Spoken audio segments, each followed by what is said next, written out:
এই রাত্রির এত মর্যাদার কারণ কি? ইন্না আনজালনাহু ফি লাইলাতুল কদর, কারণ এই রাতে কি করা হয়েছে? কোরআন নাজিল করা হয়েছে। তিনি হয়েছেন সাইয়্যিদুল আম্বিয়া ওয়াল মুরসালিন, সকল নবী সকল রাসূলের মধ্যে তিনি শ্রেষ্ঠ, সবার মধ্যে তিনি সেরা হয়ে গেছেন। কারণ অন্যতম একটি এটিও যে তার প্রতি কোরআন নাজিল হয়েছে। নবী করিম সাল্লাল্লাহু আলাইহি সাল্লাম বলেছেন, খায়রুকুম মান তাআল্লামাল কুরআন ওয়া আল্লামা, তোমাদের মধ্যে সবচেয়ে শ্রেষ্ঠ সবচেয়ে উত্তম মানুষ তারা যারা কোরআন শেখে এবং কোরআন শেখায়। কোরআনের শিক্ষা যারা অর্জন করে আর যারা কোরআন শিক্ষা দেন, এই দুই শ্রেণীর মানুষ তোমাদের মধ্যে সবচেয়ে শ্রেষ্ঠ, সবচেয়ে মর্যাদাবান, সবচেয়ে দামি, আল্লাহর কাছে তাদের মূল্য সবচেয়ে বেশি।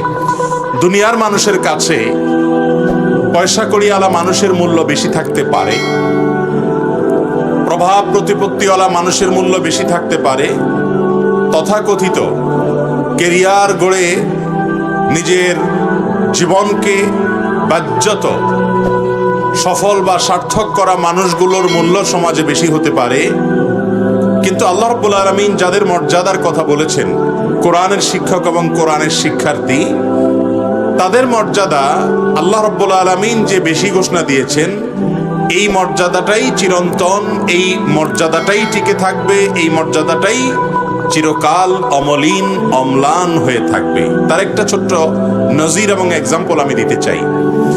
এই পৃথিবীতে আজ থেকে শত শত হাজার হাজার বছর আগে বহু প্রভাবশালী রাজা, বহু প্রভাবশালী শাসক, বহু সম্পদশালী বিত্তশালী ব্যক্তি এই পৃথিবীতে ছিলেন। আজ থেকে যদি 4-5 হাজার বছর আগে আমরা চলে যাই, তাহলে সেরকম রাজা, সেরকম শাসক, সেরকম বিত্তশালী, পয়সাওয়ালা, সম্পদের মালিক, প্রভাবশালী এবং আজকের যুগে বা সকল যুগে সকল সমাজে যেসব সম্পদ এবং বস্তুর মালিক হলে মানুষ তাকে সমীহ করে, রেসপেক্ট করে, মর্যাদাবান মনে করে, মূল্যবান মনে করে, এই মানুষগুলো কালের আবর্তে এক সময় হারিয়ে যায়। কিন্তু যারা আল্লাহর অনুগত হয়, আল্লাহর নির্দেশ মেনে চলে, নিজেকে আল্লাহর গোলাম হিসাবে প্রতিষ্ঠিত করার চেষ্টা করে, আল্লাহর কালামকে যারা ধারণ করে, প্রচার করে, প্রসার করে, এই মানুষগুলো মারা গেলেও তাদের মধ্যে যদি ইখলাস থাকে, নিষ্ঠা থাকে, তাহলে তাদেরকে আল্লাহ রাব্বুল আলামিন শত শত বছর নয় বরং হাজার হাজার বছর পর্যন্ত টিকিয়ে রাখেন। যত নবী রাসূল পৃথিবীতে এসেছেন, কোরআন যাদের বর্ণনা দিয়েছে, তাদের নাম পৃথিবীতে কোটি কোটি মানুষ এখনো জানে, শ্রদ্ধা করে, নিজেদের সন্তানদেরকে তাদের নামে নামকরণ করে। আল্লাহ নবী ইব্রাহিম আলাইহিস সালাম, তার এই নামটিকে শ্রদ্ধা করে মুসলমানরা সন্তানের নাম রাখে ইব্রাহিম, ঘরে ঘরে ইব্রাহিম পাওয়া যায়। আর খ্রিস্টানরা, ইহুদিরাও তারাও সম্মান করে এবং নাম রাখে আব্রাহাম। মানুষ একটাই, হাজার হাজার বছর আগে দুনিয়া থেকে চলে গেছেন, কিন্তু তার নাম দুনিয়াতে নেওয়ার মতো মানুষ আছে। তাকে আঘাত করে, অপমান করে কোনো কথা বললে লক্ষ লক্ষ কোটি কোটি মানুষের এখনো অন্তরে আঘাত হয়, ব্যথা হয়, ভালোবাসা হয়। একজন মানুষ চলে যাওয়ার পর 4000 বছর আগে তিনি দুনিয়াতে ছিলেন, 4000-5000 বছর পর তাকে কেউ গালি দিলে, তার সম্পর্কে কেউ কটু মন্তব্য করলে মনে লক্ষ লক্ষ মানুষের আঘাত হয়, হৃদয়ে রক্তক্ষরণ ঘটে। এরকম একজন শাসকের নাম বলতে পারবেন?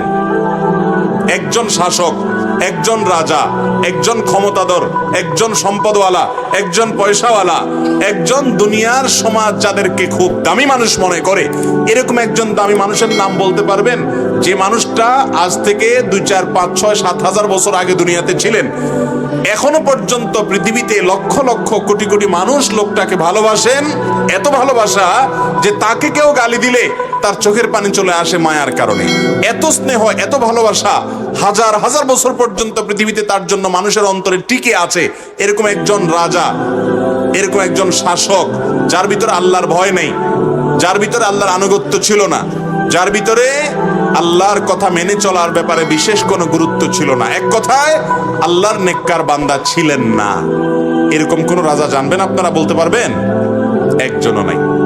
একজন রাজার কথা বলতে পারবো না। হাজার হাজার বছর তো বহুত পরের কথা, 100-200 বছর আগে দুনিয়া থেকে চলে গেছে। এখনো পর্যন্ত তার ভালোবাসায় সারা দুনিয়াতে কোটি কোটি মানুষ বুঁদ হয়ে আছে, এবং তার কোন প্রকার অপমানে, তাকে কটু মন্তব্য করলে কোটি কোটি মানুষের হৃদয়ে রক্তক্ষরণ হয়। এরকম মানুষও দুনিয়াতে খুঁজে পাওয়া যায় না। ভাইরা আমার, যে সম্পদ, যে প্রতিপত্তি এবং দুনিয়ার যে সমস্ত বিত্ত বৈভবকে আমরা মর্যাদার মূল সূত্র মনে করে হালাল হারাম বাজ বিচার করা ছাড়া মনে করি পয়সা করি হলেই সবাই সম্মান করবে, মর্যাদা দিবে, সমাজে দামি হতে পারবো, এবং সেটার পেছনে আমরা ছুটে বেড়াই।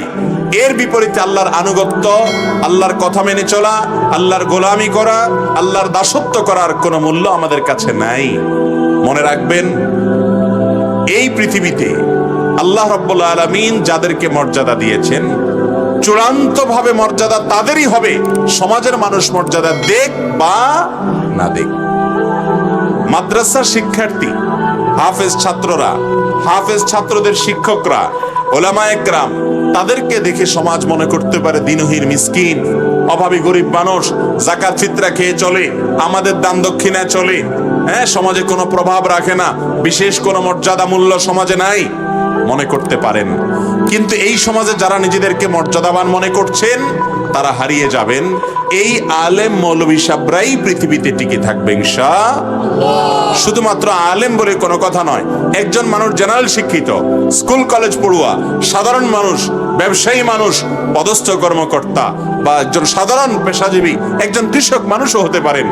তার মধ্যে যদি আল্লাহর আনুগত্য থাকে, আল্লাহর জিকির এবং স্মরণ থাকে, তিনি যদি নিজেকে আল্লাহর গোলাম হিসাবে প্রতিষ্ঠিত করতে পারেন, তাহলে এই পৃথিবীতে সবকিছু হারিয়ে গেলেও আল্লাহর এই বান্দার মর্যাদা টিকে থাকবে ইনশাআল্লাহ। ভাইরা আমার, অতএব সাময়িক মর্যাদা নয়, চূড়ান্ত মর্যাদা, স্থায়ী মর্যাদা, এটার পেছনে আমাদেরকে হাঁটতে হবে। নিজেরা ইলমের সাথে সংশ্লিষ্ট হতে হবে, নিজেদের সন্তানদেরকে মাদ্রাসায় ভর্তি করাতে হবে, এবং আলেম না হতে পারলে আলেমের বাবা হওয়ার চেষ্টা করতে হবে। হাফেজ হতে পারেন নাই, দুঃখ নাই, আপনি হাফেজের বাবা হওয়ার চেষ্টা করেন, হাফেজের ভাই হওয়ার চেষ্টা করেন, হাফেজের চাচা হওয়ার চেষ্টা করেন, হাফেজের দাদা হওয়ার চেষ্টা করেন, আলেমের দাদা হওয়ার চেষ্টা করেন। আর কিছু না পারেন, আলেম এবং হাফেজের সহযোগী হওয়ার চেষ্টা করেন। চেষ্টা করা যাবে না ইনশাআল্লাহ? ভাইরা আমার, আল্লাহ তাআলা যাদেরকে শ্রেষ্ঠ বলেছেন তারাই শ্রেষ্ঠ। এই সমাজ শ্রেষ্ঠত্বের স্বীকৃতি দেখ বা না দেখ, এদের শ্রেষ্ঠত্বই পৃথিবীতে টিকে থাকবে। আজ হোক আর 200 বছর পরে হোক আর 2000 বছর পরে হোক। আর কিয়ামতের ময়দানে অনন্ত অসীম কালের যে যাত্রা হবে ভাই, সেই যাত্রায় আল্লাহ রাব্বুল আলামিনের পক্ষ থেকে মর্যাদা পাবেন এই মানুষগুলো, অন্য কেউ নয়। অতএব ইলমের সাথে, কোরআনের সাথে যারাই সংশ্লিষ্ট হবে, শুধু এরা বলে কোনো কথা নয়, আপনারা যারা মাদ্রাসায় পড়েন নাই, আপনারাও যদি কোরআনের সাথে সংশ্লিষ্ট হন, অমর হয়ে থাকবেন শত শত বছর পর্যন্ত। মর্যাদা দুনিয়াতে হবে, মর্যাদা আখেরাতে হবে, কিন্তু সাময়িক একটা সময় হয়তো কষ্টে পার করতে হবে। মানুষ দাম দিবে না, পাত্তা দিবে না, মর্যাদা দিবে না, কিন্তু আপনাকে ট্র্যাকে টিকে থাকতে হবে, মর্যাদা আপনার জন্যই অবধারিত হবে ইনশাআল্লাহ। কোরআন এমন এক মহাগ্রন্থ, এই কোরআনের সাথে যে সংশ্লিষ্ট হয়েছে তারই মর্যাদা বেড়ে গেছে। আমাদের প্রিয় নবী সাল্লাল্লাহু আলাইহি সাল্লাম, তার প্রতি আল্লাহ কোরআন নাজিল করেছেন। তিনি হয়েছেন সাইয়্যিদুল আম্বিয়া ওয়াল মুরসালিন, সকল নবী, সকল রাসূলের মধ্যে তিনি শ্রেষ্ঠ, সবার মধ্যে তিনি সেরা হয়ে গেছেন। কারণ অন্যতম একটি এটিও যে তার প্রতি কোরআন নাজিল হয়েছে, তিনি এই কোরআন পেয়েছেন, অন্য নবী রাসূলরা এই কোরআন পান নাই।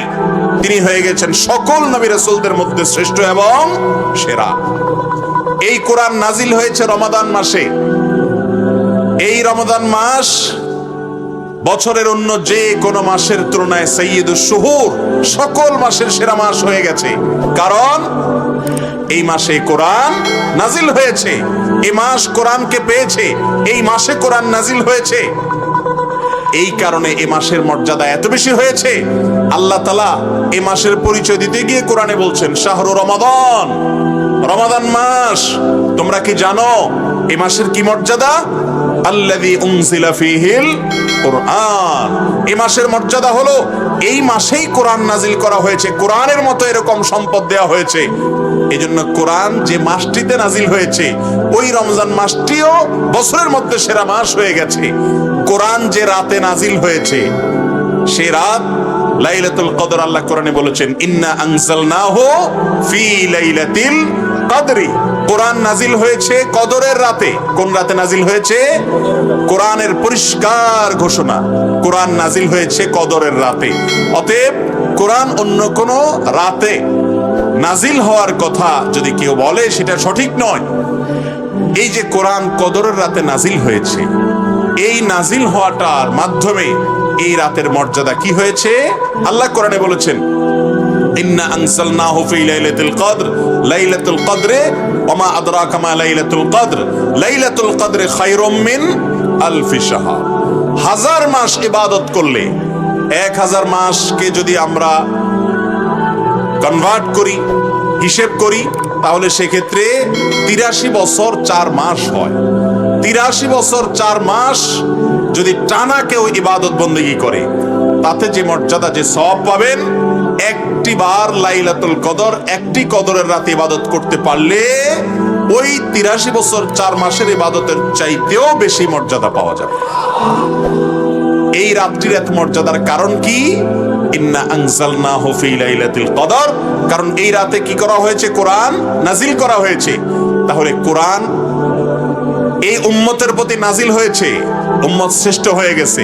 নবীর প্রতি নাজিল হয়েছে, তিনি নবী রাসূলদের মধ্যে শ্রেষ্ঠ হয়ে গেছেন।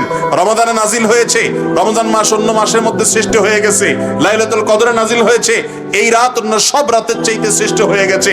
এই কোরআনের সাথে যে সম্পৃক্ত হবে তাকেই আল্লাহ মর্যাদাবান করবেন। হয়তো মর্যাদাটা আপনি সম্পৃক্ত হলেই সাথে সাথে পাবেন না, একটু অপেক্ষা করতে হবে। শেষ হাসি তারই হবে, শেষ মর্যাদা তারই থাকবে, মর্তবা তারই অটুট থাকবে, অমর হয়ে সেই থাকবে। সুনাম, সুখ্যাতি এবং প্রশংসা এটা আল্লাহর জমিনে তাদেরই থাকবে যারা কোরআনকে বুকে ধারণ করবে, কোরআনের আলোকে জীবন গড়বে, কোরআনের নির্দেশ মোতাবেক নিজে পরিচালিত হবে, পরিবারকে পরিচালিত করবে, সমাজকে পরিচালিত করবে, রাষ্ট্রকে পরিচালিত করবে। কোরআনকে যে ব্যক্তি ইমাম বানাবে, নেতা বানাবে, কোরআন সে ব্যক্তিকে দুনিয়াতে মর্যাদাবান করবে, আখিরাতে মর্যাদাবান করবে আল্লাহর অনুমতি সাপেক্ষে।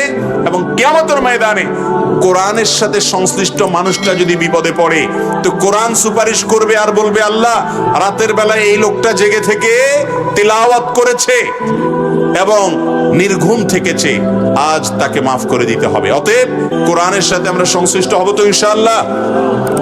মোহতারাম হাজরিন, এই যে মাদ্রাসাগুলো, এগুলোকে আপনারা দেখে মনে করেন আপনাদের এলাকায় দয়া, দান দাক্ষিণ্যে চলে, আমাদের অনুগ্রহ অনুকম্পায় চলে, আমাদের সদকা খয়রাত খেয়ে চলে।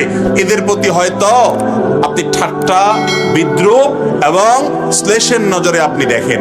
মনে রাখবেন, যাদেরকে আপনি আজ তুচ্ছ মনে করেছেন, কিয়ামতের ময়দানে তাদের মর্যাদা দেখার পর আপনি হয়তো তাদের কাছে যাওয়ার সুযোগটাও পাবেন। অতএব যদি নিজেকে সে মর্যাদাশীল মানুষের কাতারে রাখতে চান, মনে রাখবেন টাকা পয়সার মর্যাদা, ধন দৌলতের মর্যাদা, প্রভাব প্রতিপত্তির মর্যাদা এটা এতটাই ক্ষণস্থায়ী যে অনেক মানুষ তার জীবদ্দশাতেই ওই সমস্ত মর্যাদার বিপরীতে অমর্যাদা দেখে দুনিয়া থেকে যায়। আছে না নাই? অনেক পয়সাওয়ালা ছিল, এখন 2 পয়সারও দাম নেই। অনেক প্রভাবওয়ালা ছিল, এখন 2 পয়সারও দাম নেই।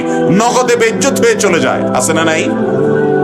কোরআনের সাথে সংশ্লিষ্ট মানুষ চূড়ান্তভাবে মর্যাদাবান থাকবে। আমরা যারা জেনারেল লাইনে আছি, আমরা যারা কোরআনকে শিখতে বা পড়তে পারিনি, আমরা নিজেরা কোরআনের সাথে সংশ্লিষ্ট হব, কোরআনকে শেখার চেষ্টা করব, কোরআনকে জানার চেষ্টা করব এবং আমাদের পরিবারের সদস্যদের মধ্যে কোরআনের হাফেজ, কোরআনের আলেম গড়ে তোলার চেষ্টা করব। চেষ্টা করা যাবে না ইনশাআল্লাহ? আল্লাহ তাআলা আমাদের সবাইকে সেই তৌফিক দান করুন, আমাদের জীবনকে কোরআন দ্বারা আলোকিত করার তৌফিক দান করুন। রমজান আসছে, রমাদান মাসে কোরআনকে বেশি বেশি করে সময় দিবেন, কোরআন বুঝে পড়ার চেষ্টা করবেন, বাংলা অনুবাদে কোরআন কিনবেন, সেগুলো দেখে দেখে আমল করবেন, তাফসীর কিনবেন, উলামাদের মজলিসে বসবেন এবং কোরআনকে বোঝার চেষ্টা করবেন। ধীরে ধীরে শুদ্ধভাবে তেলাওয়াত করার চেষ্টা করবেন। আলেম তালেব ইলম দেখলে মাথায় রাখবেন, দুনিয়ার সমাজে তুচ্ছ মনে হলে কি হবে? এরাই হলো রিয়েল হিরো, এরা হলো আসল হিরো, এরা হলো আসল মর্যাদাবান মানুষ। তাদেরকে সম্মান করবেন, ভালোবাসবেন, তাতে আপনারই কল্যাণ হবে। আপনি কোরআনের সাথে সংশ্লিষ্টতার কারণে, কোরআনের কারণে, ভালোবাসার কারণে আপনিও মর্যাদাবান হবেন। চেষ্টা করা যাবে না ইনশাআল্লাহ? আল্লাহ তাআলা আমাদের সবাইকে আমল করার তৌফিক দান করুন। জাযাকুমুল্লাহু খাইরা ওয়া আখিরু দাওয়ানা আলহামদুলিল্লাহি রাব্বিল আলামিন।